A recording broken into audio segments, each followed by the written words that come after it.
Hello gang, bienvenue dans cette vidéo sur notre Malaisie.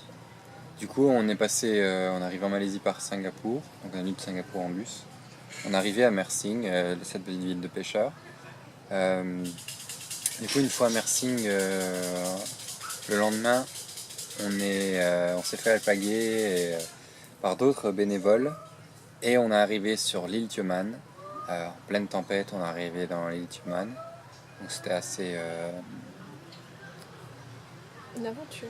ouais, c'était une certaine aventure d'accéder jusque l'Itioman déjà, Ouais. parce qu'on a dû prendre, il n'y avait pas de ferry, donc on a pris un bateau à moteur rapide si on veut, mais rapide mon cul, on a mis 3 heures et des patates en pleine tempête. Ouais.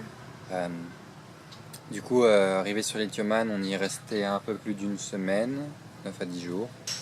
Donc c'était une île un peu paradisiaque, mais très dangereuse. C'est une des raisons pour lesquelles on n'est pas resté, avec le fait qu'on se faisait un peu chier. Notre bénévolat, c'était en fait bouger des cailloux pour construire un barrage, euh, parce qu'il y avait trop d'eau qui arrivait et le but c'était de faire cet endroit un endroit touristique, parce que ça l'était pas encore du tout et pas encore aménagé, tout ça. Et en fait, on bossait le matin et l'après-midi, on n'avait rien à faire. Donc les autres bénévoles, ils trouvaient ça super sympa, de bronzer, machin, mais au bout de 3 4 jours, ça commence à être très très lassant. Du coup, on a décidé de partir. Et il y avait aussi le côté dangereux, donc cette île était infestée de... Il y avait des serpents, des tarentules, des insectes bizarres, enfin... voilà quoi, c'était pas très très accueillant, puisque c'était la jungle. Mais sinon, ça a été d'excellentes expériences quand même. Ouais. On a fait de très belles rencontres, on a passé des temps agréables avec un Malaisien incroyable, Madi. On a appris des choses incroyables.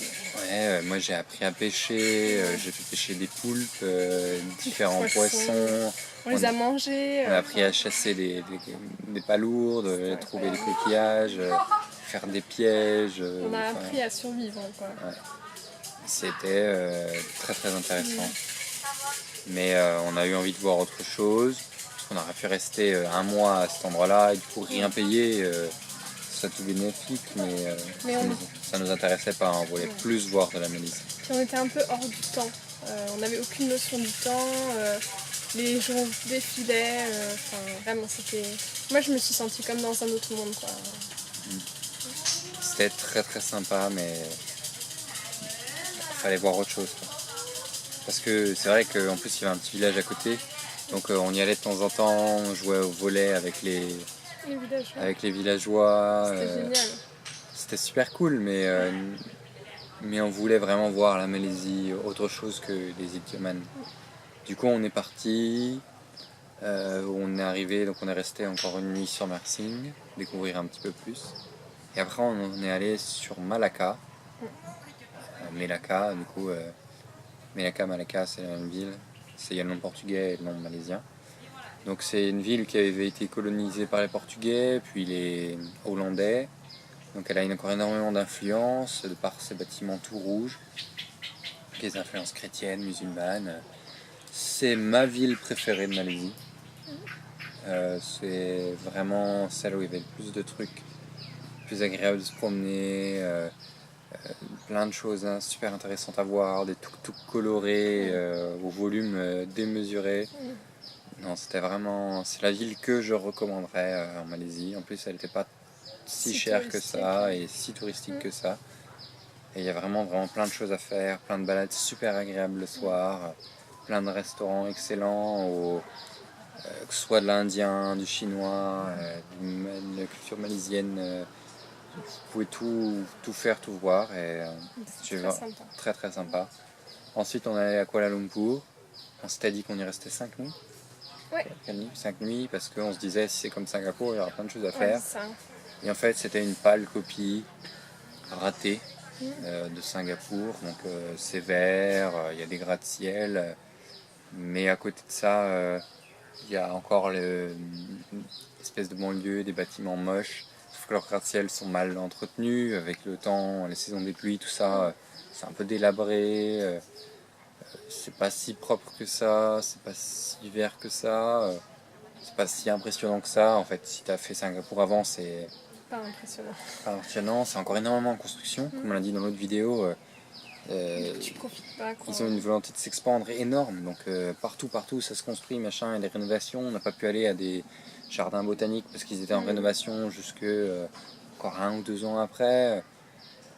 Du coup, petite déception. Maintenant, on se fie beaucoup à TripAdvisor, donc on n'est pas allé dans certains endroits parce que les gens disaient mais n'y allez pas, ça sert à rien, vous allez gaspiller votre argent. Du coup, on s'est surtout baladé. Bon, on n'a pas eu un hôtel exceptionnel. Du coup, ça a joué aussi. Mais c'était quand même. C'était pas dérangeant, c'est juste qu'à la fin, ça commençait à être un peu long. Kuala Lumpur. Les 2 derniers jours, on les a pas fait en mode tranquille et pas trop de visites, pas trop de trucs parce que. On en avait un peu marre, mais bon, on avait booké et payé et on ne pouvait pas savoir. Du coup, après, on s'est dirigé sur l'île de Penang. On était dans Georgetown. Donc, c'est très connu, notamment pour ses street art. Il y a pas mal de choses à faire encore. C'est réputé pour la cuisine aussi, parce que vous pouvez tout trouver. Mais c'est très touristique. Ouais, trop. Trop touristique. Il y a beaucoup de choses à faire, mais c'est très très cher. Vous avez pas mal d'Européens, d'Américains qui sont venus s'installer ici pour faire du business en mode restaurant, machin. Et ouais, ça a un peu dénaturé la Malaisie, quoi. C'est une petite île, vous vous dites waouh, ce pont est extraordinaire, machin. Et en fait, c'est une espèce de péninsule remplie de buildings. Ouais. Du coup, c'est pas si intéressant. On s'attendait pas trop à ça, en fait. Pour moi, c'est pas la vraie Malaisie. Non. Mais en chemin, vous allez voir des tas de palmiers, des tas de petits villages super sympas. Mais ouais, ça vaut le détour pour 2-3 petites choses, mais c'est beaucoup trop cher parce que c'est mon avis. Et du coup, en général, en global, moi j'ai plutôt apprécié la Malaisie. C'était agréable, ça faisait quand même très penser à la France. Mais c'est musulman. Donc on a rencontré un Français, plusieurs Français quand même. Et il y en a un qui nous a dit que c'était son pays favori. C'était son pays préféré, le meilleur pays de tous les temps. Mais il était musulman. Et c'est vrai que pour les musulmans, c'est le pays parfait, quoi. Surtout pour les musulmans qui vivent en France, je pense. Ouais, parce que là-bas, il y a une vraie acceptation de la religion. Une acceptation des autres. Il y a des mosquées à droite, à gauche, partout, qui sont plus belles les unes que les autres. Et vous avez une mosquée, puis vous avez une église, puis vous avez tout ce que vous voulez. Et ouais, ils sont très respectueux, très gentils. En plus, ils savent quand même parler anglais, donc ça va. La nourriture est très bonne, c'est beaucoup à base de poissons, de seafood. Ouais, de la seafood. Donc si vous avez jamais essayé, vous pouvez essayer beaucoup de poissons différents. Et qui n'auront rien à voir avec...